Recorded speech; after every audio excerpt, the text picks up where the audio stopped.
Okay guys, तो देख सकते हो सामने खड़ी है अपनी एंटॉक, जो कि बहुत गंदी है। और इसकी प्रॉब्लम क्या है वो मैं आपको बताता हूँ। Let's go. जिसको पता है वो मुझे सॉल्यूशन देना गाइस, ठीक है। चलो इसे स्टार्ट करते हैं। पहले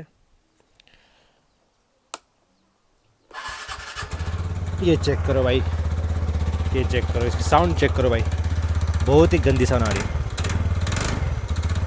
ये देखा साउंड भाई, चलाने को मन ही नहीं कर रहा, इतनी गंदी साउंड आ रही है ना भाई, क्या करें।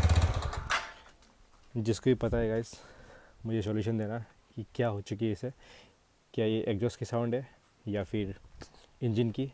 देखते हैं। फ़िलहाल तो मैं इसे कल दिखाऊंगा, आज तो टाइम नहीं है भाई। तो वही, जिसको पता है मुझे कमेंट पे बता देना, है ना।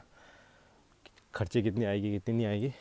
वैसे तो भाई बहुत ही गंदी रखी हुई है।